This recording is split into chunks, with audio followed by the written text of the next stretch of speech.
सकते हैं। पहले अपनी दुकान पर से राशन लेते थे, काफ़ी भीड़ का सामना करना पड़ता था। अब नगर में अच्छी सुविधा हो गई है, जो हम दुकान हमारा बंद भी रहता है तो हम कहीं भी किसी भी दुकान से राशन ले सकते हैं। यानी अगर लाभार्थी चाहे तो अपने राशन की दुकान बदल सकता है। इसका सबसे बड़ा फायदा हुआ उन लाभार्थियों को जिन्हें काम ढूंढने के लिए एक जगह से दूसरी जगह जाना पड़ता था। यानी अगर लाभार्थी चाहे तो अपने हिस्से का कुछ राशन अपने काम की जगह ले सकता है, जबकि उसका परिवार बाकी राशन अपने गांव में ले सकता है। पोर्टेबिलिटी के बाद अब दुकानदारों की मनमानी खत्म हो गई है। जहाँ से हम पहले राशन लेते थे उनका व्यवहार बिल्कुल भी सही नहीं था। नई सुविधा चलने के बाद अब हम यहाँ से राशन लेते हैं और हमें सही समय पर राशन मिल जाता है। अब हमें कोई भी परेशानी नहीं है। जब से पोर्टेबिलिटी की सुविधा उपलब्ध हुई है, हमारे सारे राशन डीलरों में वितरण के लिए कंपटीशन बढ़ गया है। हर डीलर अधिक से अधिक वितरण करना चाहता है और कार्डधारी को भी कोई समस्या नहीं हो रही है। हालांकि ये सुविधा अभी कुछ राज्यों में ही ली जा सकती है, लेकिन इसे पूरे देश में लागू करने की कोशिश की जा रही है, ताकि देश के हर नागरिक को ये सुविधा मिले कि वो अपने राशन कार्ड की सुविधा देश के किसी भी राज्य में ले सके।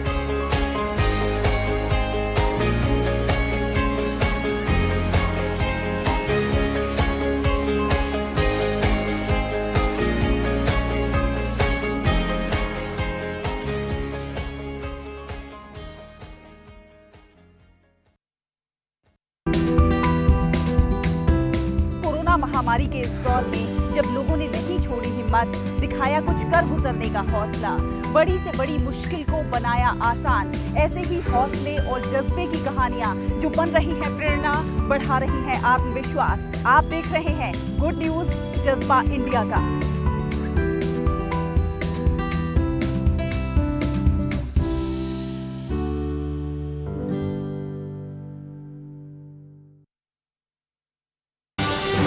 मन की बात। माननीय प्रधानमंत्री श्री नरेंद्र मोदी भारत की जनता से साझा करेंगे अपने मन की बात रविवार 26 जुलाई सुबह 11 बजे। माननीय प्रधानमंत्री के प्रसारण के तुरंत बाद मन की बात का प्रादेशिक भाषाओं में अनुवाद आकाशवाणी और दूरदर्शन के संबद्ध प्रादेशिक केंद्रों से किया जाएगा। मन की बात के प्रादेशिक भाषाओं में अनुवाद का पुनः प्रसारण रात 8 बजे आकाशवाणी और दूरदर्शन के सभी प्रादेशिक केंद्रों से किया जाएगा। तो याद रखें, रविवार 26 जुलाई सुबह 11 बजे मन की बात। मन की बात। माननीय प्रधानमंत्री श्री नरेंद्र मोदी भारत की जनता से साझा करेंगे अपने मन की बात रविवार 26 जुलाई सुबह 11 बजे। आकाशवाणी के सभी केंद्र सभी चैनल इसे प्रसारित करेंगे एक साथ ही इसका प्रसारण दूरदर्शन के national news, DD Bharati, DD India, DD Urdu और डीडी किसान चैनल पर भी किया जाएगा। तो याद रखें, रविवार 26 जुलाई सुबह 11 बजे मन की बात। मन की बात। माननीय प्रधानमंत्री श्री नरेंद्र मोदी भारत की जनता से साझा करेंगे अपने मन की बात रविवार 26 जुलाई सुबह 11 बजे। आकाशवाणी के सभी केंद्र सभी चैनल इसे प्रसारित करेंगे एक साथ। इसके अतिरिक्त दूरदर्शन के YouTube चैनल और प्रसार भारती के ऐप न्यूज ऑन एयर पर सजीव प्रसारण लाइव स्ट्रीमिंग के माध्यम से। तो याद रखें, रविवार 26 जुलाई सुबह 11 बजे मन की बात।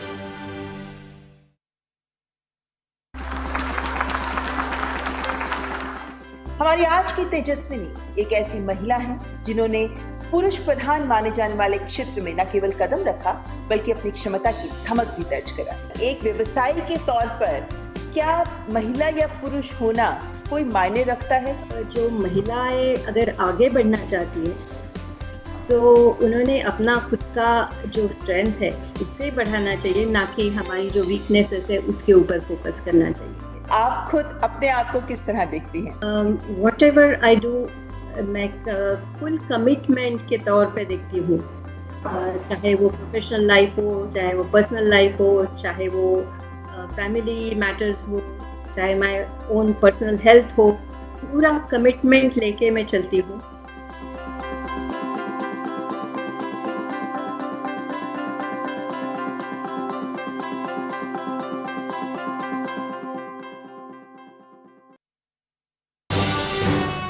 मन की बात। माननीय प्रधानमंत्री श्री नरेंद्र मोदी भारत की जनता से साझा करेंगे अपने मन की बात रविवार 26 जुलाई सुबह 11 बजे।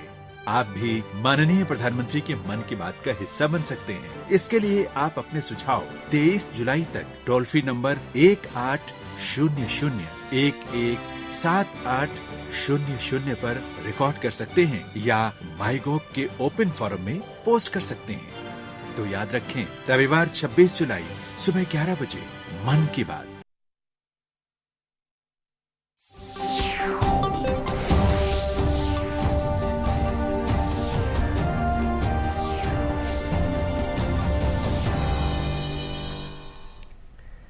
Hello and welcome to this edition of Reporters Chat, where we learn of the latest ground realities. Today's focus, the flood situation in Assam and Bihar in particular, the latest updates on the COVID-19 situation. The Health Ministry also did a press conference today, and also the political crisis in Rajasthan. Let's start with our top story.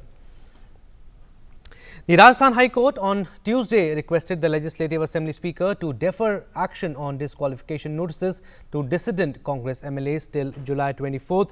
The court will pass appropriate orders on the writ petition filed by Sachin Pilot and 18 dissident legislators on July 24th. The High Court had on Friday given a 4-day reprieve to Sachin Pilot and other Congress dissidents from any action by Rajasthan Speaker on the disqualification notices served on them by extending the hearing into their petition. Pilot was sacked as Deputy Chief Minister and the President of the state unit of the party after he rebelled against Chief Minister Ashok Gehlot.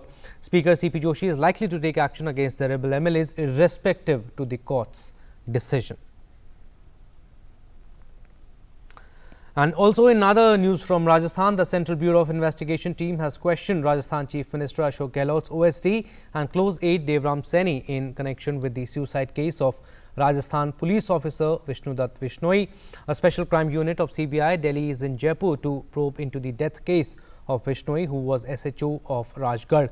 The team questioned OSD Devram Saini for about 2 hours in Jaipur this morning, while CBI also had questioned Congress MLA and Olympian Krishna Punia yesterday in connection with the suicide case.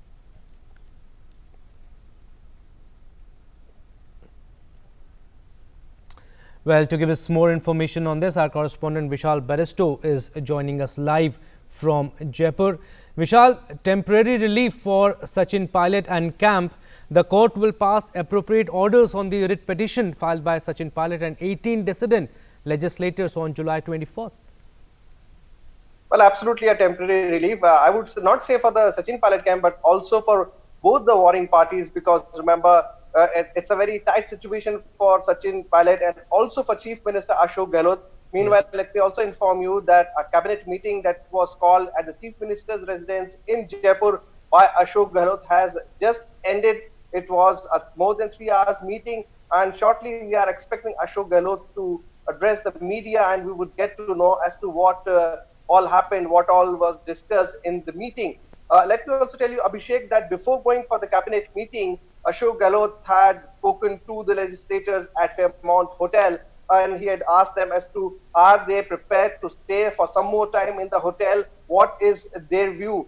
And they all said that we are all ready to fight as long as the government stays on, because neither the Congress nor the BJP is ready for a midterm election. So both the warring parties have been given some time, and it would be on the 24th of this month that the court would pronounce the judgment that it has reserved, and also the speaker can thereafter take action. But constitutional experts of the constitution tell us that under the 10th schedule, speaker does have power to take action. But there were some interesting dialogues between the two parties. The Sachin camp's lawyers said, Mukul Rohatgi especially, that a week-long time should be given by the speaker. Instead, the speaker had given only 3 days time, and it was not appropriate for the speaker to have given such a short notice. And at the same time, the court was also reminded of the 6 BSP MLAs who are now part of the Ashok Gehlot government. So action was not taken, no legal action was taken then. So why now? So these were the arguments by the Sachin camp's advocates representing them were Mukul Rohatgi and Mr. Salve, very senior lawyers of the country. So it's an interesting battle, and we would get to know on the 24th of this month. But meanwhile, the state continues to suffer under COVID-19, and BJP attacks again, asking the government as to where are the ministers, where is the administration. The state continues to reel under the pressure of COVID-19. And also an interesting turn, the OSD and close aide of Chief Minister Ashok Gehlot, Devaram Soni, he was also questioned by the CBI. I remember yesterday, on the 19th, Ashok Gehlot had stopped CBI investigation without permission of the state government in the state, but still the OSD was questioned today, and the OSD was questioned with regard to a suicide of the SHO, the station house officer of Churu. And in this regard, the CBI is also trying to question the MLA from Rajgarh. This is going to be a very, very important issue as far as this thing is concerned. And Krishna Punia, who is not there at his house, she is there camping in the Fairmont Hotel, is quite an interesting move. So all kinds of legal tactics adopted by both the camps, and it would be an interesting story as far as what comes out on the 24th of this month. Absolutely right, Vishal. Court order likely to be on July 24th. Thank you, Vishal. Thanks for your time. So let's go across live where Nirmala Sitharaman, Finance Minister, is speaking on India Idea Summit. We were able to move better on the ease of doing business, and therefore continuous exchange of thought, continuous tendency to reform, undertake such structural reforms which will make a big difference is something which Prime Minister Modi has never forgotten.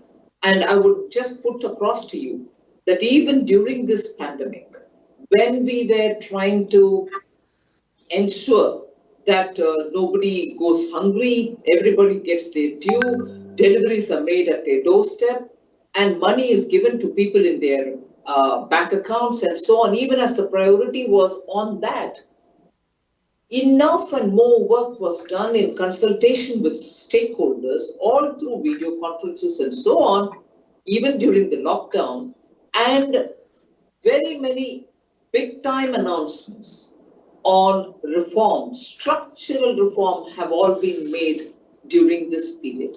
That is, even when the challenge of the pandemic was before us, we ensured that we used this opportunity to come up with some of the major structural reforms which have waited for decades, opening up agriculture, allowing farmers to choose who they sell their product to at what price.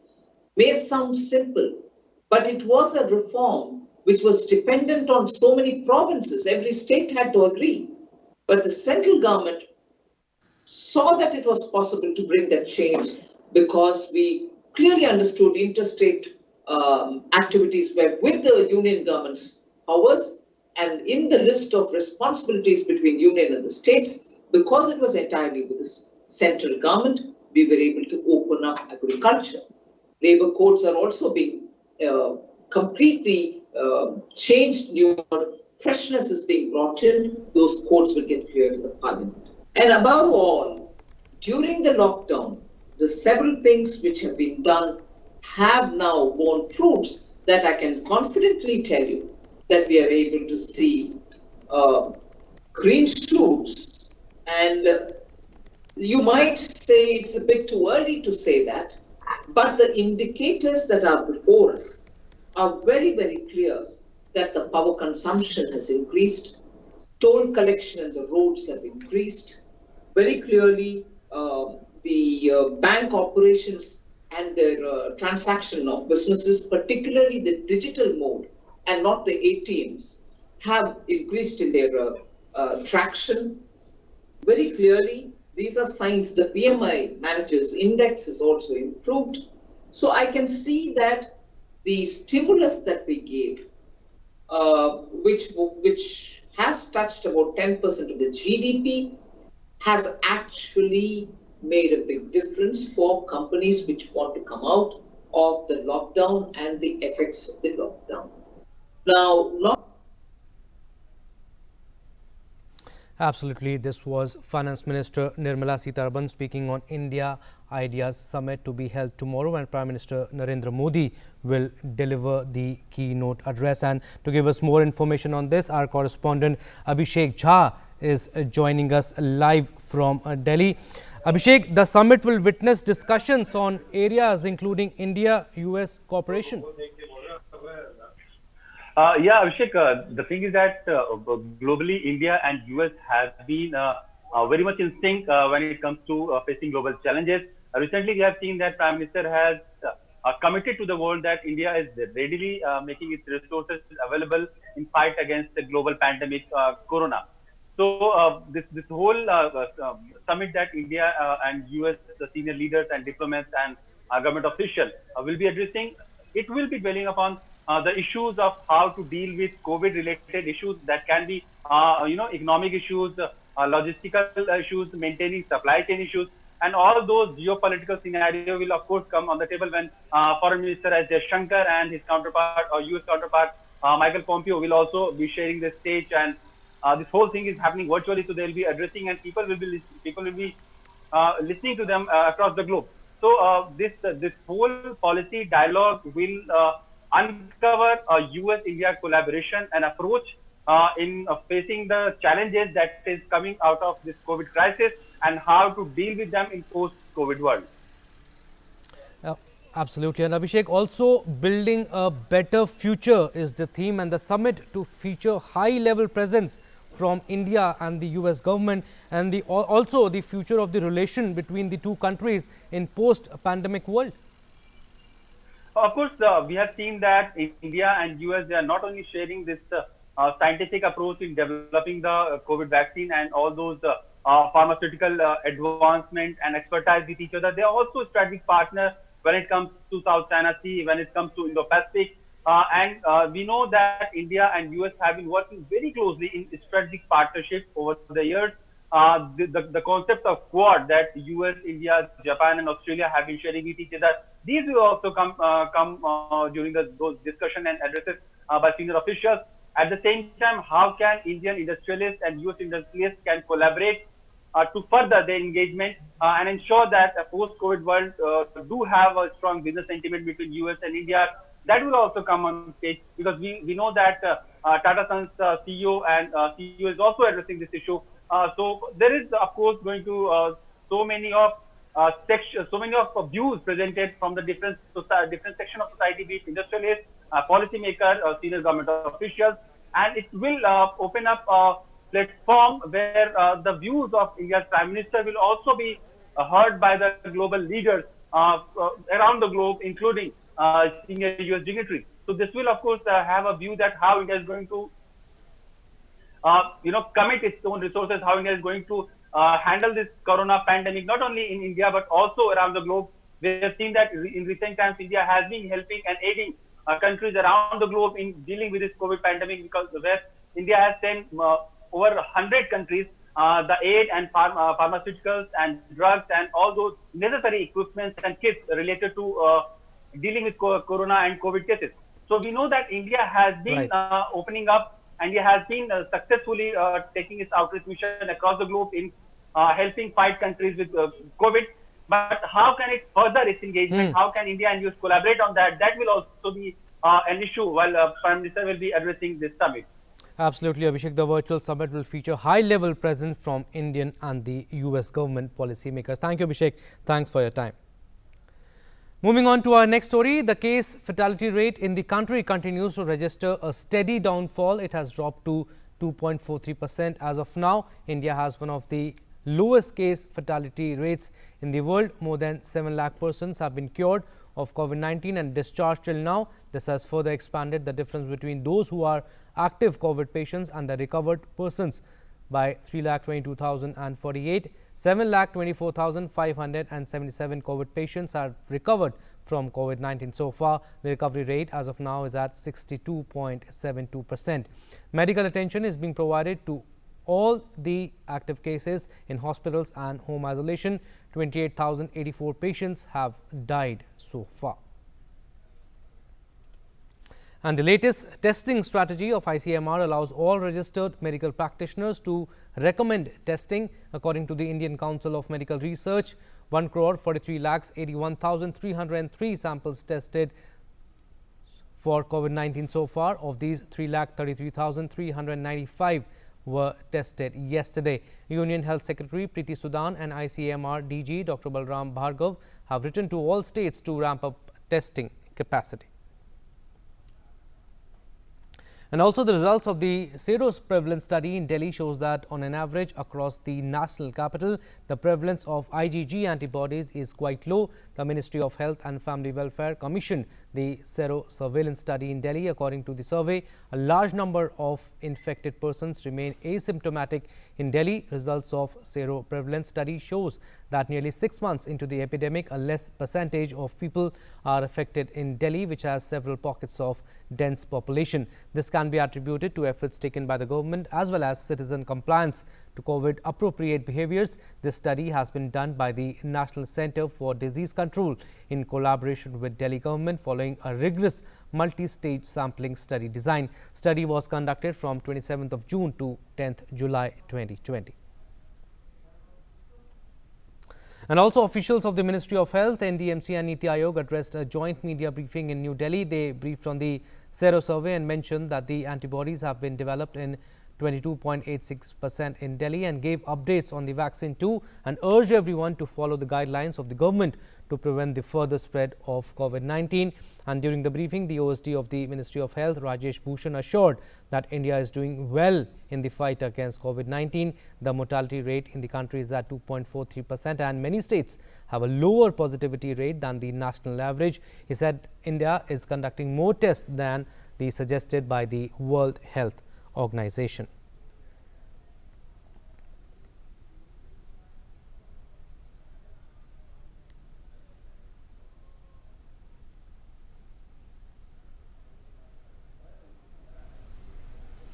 Right, to discuss more on this, our correspondent Nitendra is joining us live. Nitendra, first of all, the key highlights of the press conference of the Health Ministry. They clearly said that the mortality rate is low and there is no community transmission, and urge people to maintain the norms of social distancing and the mask is mandatory. निश्चित तौर पे ये इस बात को दर्शाता है आज के प्रेस कॉन्फ्रेंस कि भारत में जो मॉर्टिलिटी रेट है वो बहुत कम है दुनिया के मुकाबले। अगर जनसंख्या के लिहाज से देखा जाए तो वो माना जाएगा। और दूसरा जो 30 ऐसे हमारे स्टेट है जो नेशनल एवरेज है उससे भी कम है, 30 ऐसे स्टेट हमारे हैं। तो निश्चित तौर पे जो सरकार ने कदम उठाए थे लॉकडाउन के, उसके अलावा जितने भी तमाम जो कदम उठाए गए थे सरकार की तरफ से, और लोगों ने भी जो सरकार की तरफ से दिशा निर्देश गाइडलाइन दी गई थी उसका पालन किया, जिसका ये नतीजा है। दूसरा जो सबसे इम्पोर्टेंट बात ये था कि सरकार ने क्लिनिकल मैनेजमेंट पे फोकस किया है ताकि अस्पतालों में लोगों को बेहतर इलाज मिले, आईसीयू सुविधा मिले, और जो सीरियस पेशेंट है चाहे वेंटिलेटर पे हो या आईसीयू या जिनको ऑक्सीजन सपोर्ट की जरूरत हो उनका बेहतरीन ट्रीटमेंट हो, और जितने भी ड्रग्स हैं वो उनको अवेलेबल हो। उसका नतीजा ये रहा कि मॉर्टिलिटी रेट बहुत कम है और सरकार का टारगेट ये है कि 1% से भी कम मॉर्टिलिटी रेट लाया जाए। निश्चित तौर पर रिकवरी रेट में काफी बढ़ोतरी हुई है। देखा जाए तो 63% से ज्यादा रिकवरी रेट है आज के डेट में, और वो दिनों दिन बढ़ भी रहा है। और निश्चित तौर पर जो पॉजिटिविटी रेट है उसका कारण ये बताया गया स्वास्थ्य मंत्रालय की तरफ से कि क्योंकि टेस्टिंग कैपेसिटी बढ़ाई गई है, पर डे 3 लाख से ज्यादा लोगों का टेस्ट हो रहा है, इस वजह से इतनी केसेस देखने में आ रहे हैं। लेकिन उसके हिसाब से 20,000 से करीब 18 से 20,000 प्रतिदिन लोग इलाज के बाद ठीक होकर के घर भी जा रहे थे, ये भी देखने वाली बात है। तो तीसरी इंपॉर्टेंट चीज थी कि जो सीरो सर्वे दिल्ली और में हुआ था उसका रिपोर्ट आज जारी किया गया है, और उसमें ये दिखाया गया है कि 23% जो कंटेनमेंट जोन के आसपास लोग हैं वो भी संक्रमित होकर के उनमें एंटीबॉडी बन चुकी हो, एसिम्प्टोमेटिक है। इनका इसका मतलब ये है कि 23% ऐसी पॉपुलेशन है जहाँ पे संक्रमित तो हो चुके लेकिन उनको पता नहीं चला। लेकिन एक सावधानी और जरूरत है बरतने की, जो बार बार आगाह किया गया है कि 70% से ज्यादा पॉपुलेशन अभी भी ऐसी है जिनको संक्रमण हो सकता है। इसीलिए हम लोगों को अभी भी ख्याल ये रखना है कि मास्क पहनना है, सोशल दूरी बना के रखना है, फिजिकल डिस्टेंस बना के रखना है, और हैंड हाइजीन का ख्याल रखना है। Absolutely, Nitendra, we need to follow the guidelines of the government. Thank you, Nitendra. Thanks for your time. Moving on to our next story, as Assam witnesses frequent shower, no significant improvement could be seen in the overall flood scenario today. Above 24 lakh people still remain affected in 24 districts and 2,254 villages under 70 revenue circles, along with more than 1,09,000 hectares of cropland are still submerged. However, one more person has lost his life yesterday. That has led the flood-induced fatality to reach 85. Adding this to the number of deaths due to landslides, total become 111 this seaseason. The Brahmaputra in 5 districts along with other rivers are above danger marks. Golpada, Barpeta, Morigaon and Dupri are the worst affected districts. Over 48,000 inmates are taking shelter in 276 relief camps presently in district. Also, Chief Minister of Assam Sarbanand Sonowal today inspected flood and erosion affected areas near the Ai River at Tulis Hora and directed officials to take necessary measures on a war footing. Several parts of Chirang district are facing floods and erosion. Relief work is going on 24/7. Well, to give us more information on this and the latest updates, Kamal Bora is joining us live from Guwahati. Kamal, what is the current situation now in Assam? The flood scenario in Assam remains unchanged, although yesterday we were talking that the water level receded further in some rivers of Assam. Yes, Abhishek, situation have not changed today also. It is more or less same as it was yesterday. In fact, 2 more persons have died today also, making the total death toll due to flood 87 right now. And somewhere indicating that situation is still grim in most of the parts of the state, though we have seen that water level started receding in many parts of the state. But due to the rain, incessant rain in the last 2 to 3 days, the receding trend has come to a halt, and it is in a stable condition right now, and which may turn into bad at any moment of time. And due to this rain itself, the pace of improvement in the state have slowed down badly. And if we talk about the IMD prediction, apprehension is still there. In fact, up to 25th of July, there are probably more than 50 to 75% probability are there heavy rainfall may occur. And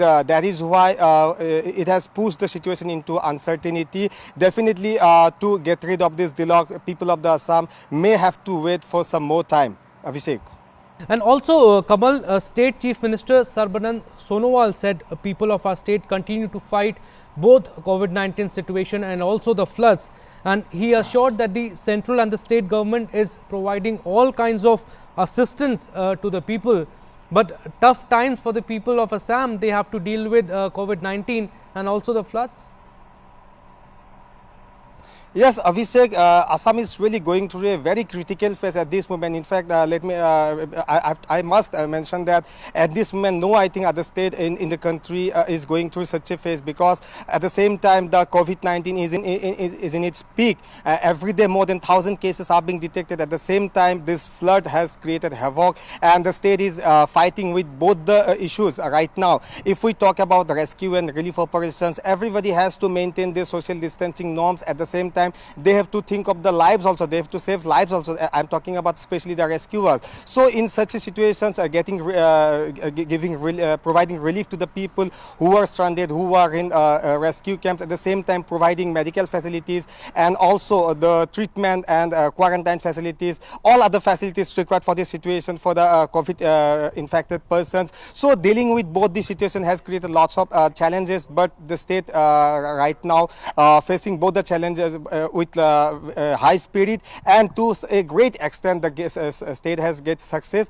Even the recovery rate has also improved above 64%, 65%. It is just below Delhi, Gujarat and Tamil Nadu. So in such a situation, the success that Assam has achieved at this moment, it is commendable. And also, Kamal, like you said, the situation is still grim, and like we also read in the story that about 24 lakh people still remain affected in 24 districts and around 2,254 villages under 70 revenue circles, along more than 1,09,000 hectares of cropland are still submerged. But what about the forecast? What is the forecast saying? definitely, already I have mentioned, Abhishek, that IMD already has predicted in their bulletin that up to 25th of July, there are probability, 50 to 75% probability are there. Heavy to heavy rainfall may occur at the isolated places across the state. So this is somewhere, pushing the flood scenario into uncertainty. The improvement we have observed in the last few days, the recent incessant rain has slowed down the pace of this improvement, and definitely a situation may turn into bad at any moment of time, because today also we have seen rainfall across the state, and if this rain situation continues in the next few days, definitely people have to wait to get rid of this to get rid of these issues for some more time. Abhishek. Absolutely, the situation is still grim in the state of Assam. Thank you, Kamal. Thanks for your time. Moving on to our next story, a fresh spell of heavy rains lashed the national capital on Tuesday, inundating low-lying areas and affecting traffic movement in parts of the city. Residents shared pictures and videos on social media of rainwater gushing into their houses and vehicles navigating waterlogged roads. Kuldeep Srivastav, head of the Regional Forecasting Centre of India Met Department, said major weather stations in Delhi, including Safdarjung and Lodi Road, recorded around 20 mm rainfall. He said light rains are likely to hit the city till Wednesday morning. Thereafter, isolated light rainfall is predicted for 2 to 3 days. Well, to give us more updates on this, our correspondent Tapas Bhattacharya is joining us live from Delhi. Tapas, a fresh spell of heavy rains lashed the national capital today again. What is the update? Hope people didn't face the same problem, or they again had to face the waterlogged roads? Well, it was better than the last couple of days. The authorities actually came together to sort the mess that took place a couple of days back. But having said that, this was expected. The IMD a week back, in fact, has said that from 19th to 22nd, there will be showers. Thunderstorm will accompany along with that. And so IMD has actually said that on 20th and 21st, there will be moderate to heavy rainfall in many parts of the capital along with NCR region. So in that sense, IMD has given enough warning. In fact, they have also said that by the end of the month, in fact 27th to 31st, light to moderate rainfall can also be expected. This is because of the fact that there is the monsoon trough that is there along southern UP, which along with the westerly winds that is coming from west to east, these are actually making the whole monsoon more effective. Remember, Delhi as well as the northwestern part of the country is currently having a deficit, 50% deficit, more than 50% deficit in rainfall, whereas in eastern part of the country or even the northeast part of the country there is a abundance of rainfall. So in that sense, you would say that this fresh spell of rain actually came as a boon to many people who were reeling under intense heat as well as humidity. But yes, tomorrow also we can see a light to moderate rainfall, and then after that 27th onwards, absolutely, there will be some light to moderate rainfall in the national capital. Right, Tapas, and light rains are likely to hit the city till Wednesday morning. Thank you, Tapas. Thanks for the time. Well, that's all we have in this edition of Reporters Chat. Stay tuned for more news and updates. Namaskar.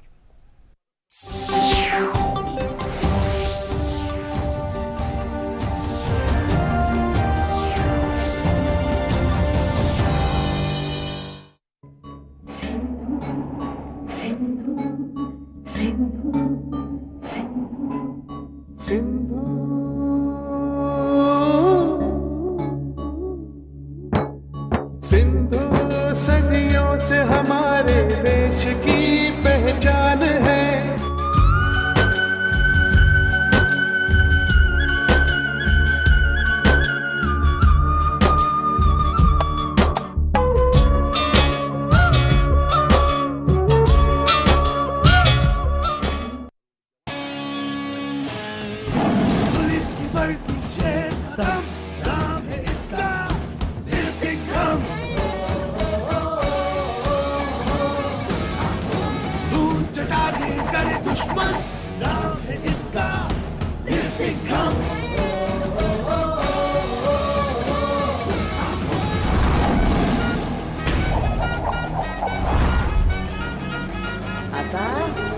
माझी सटकली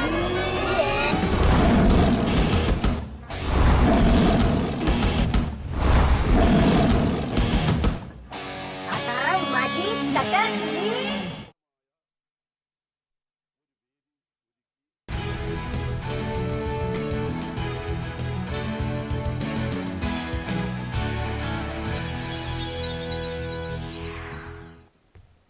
नमस्कार, news night में आप सभी का स्वागत है। मैं हूं आपके साथ आरेंद्र। पूरी दुनिया इन दिनों कोरोना के खिलाफ जंग लड़ रही है और भारत भी इस जंग से अछूता नहीं है, लेकिन भारत इस लड़ाई में कई मायनों में अधिकांश देशों से बेहतर स्थिति में खुद को पाता है। भारत में अगर कोरोना के संक्रमण की बात की जाए तो वो दर काफ़ी कम है, तो वहीं मृत्यु दर भी विश्व में सबसे कम है। और कैसी है कोरोना के खिलाफ भारत की मौजूदा लड़ाई और दिल्ली में हुए सेरोलॉजी सर्वे के आखिर क्या है मायने, इस विषय पर करेंगे आज हम विस्तार से चर्चा। साथ ही होंगी